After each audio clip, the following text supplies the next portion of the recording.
ભરૂચ જિલ્લા પેન્શનર મંડળ ભરૂચની સન 2023-2024ની વાર્ષિક સાધારણ સભા ડોક્ટર બાબા સાહેબ આંબેડકર ભવન ખાતે મળી હતી। ભરૂચ જિલ્લા પેન્શનર મંડળના પ્રમુખ પુરુષોત્તમભાઈ પી આહિરની અધ્યક્ષતામાં મળેલ વાર્ષિક સાધારણ સભામાં ગત વર્ષનો નાણાકીય અહેવાલ રજૂ કરવા સાથે મંડળ દ્વારા કરવામાં આવેલ કામગીરીનો ચિતાર રજૂ કરવામાં આવ્યો હતો। મંડળના પ્રમુખ પુરુષોત્તમભાઈ પી આહિરે સંગઠનને શક્તિ તરીકે વર્ણવી સભાસદોના હિતમાં કામ કરવાની તેમજ કોઈ પણ સભાસદનું કામ અટકતું હોય તો તે જ વિભાગમાં તેની રજૂઆત કરી તેનું નિવારણ લાવવા પ્રયત્નશીલ હોવાનું કહ્યું હતું। ભરૂચ જિલ્લા પેન્શનર મંડળની વાર્ષિક સાધારણ સભામાં પ્રમુખ પુરુષોત્તમભાઈ આહિર ઉપરાંત અન્ય હોદ્દેદારો તેમજ મોટી સંખ્યામાં સભાસદો ઉપસ્થિત રહ્યા હતા। કોઈ પણ પ્રકારના પ્રશ્નો હોય તો તે જે તે સંબંધિત અધિકારીને જે તે વિભાગને રજૂઆત કરે છે।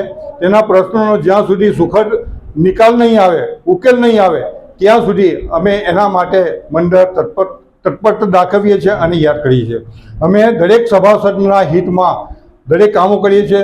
અત્યારે પણ 30/6 રોજ નિવૃત્ત થયેલા 1/6/2006 એમના માટે અમે 56 દરખાસ્તો જે તે અધિકારીને વિભાગને મોકલી છે અને એ મંજૂર થઈને હવે આવવા લાગી છે।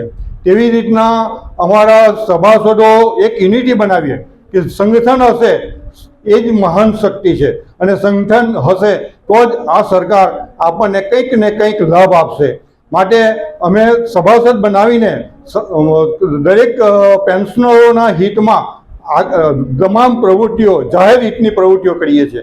એટલું કહી હું મારી વાણીને વિરામ આપું છું। જય હિન્દ, જય ભારત।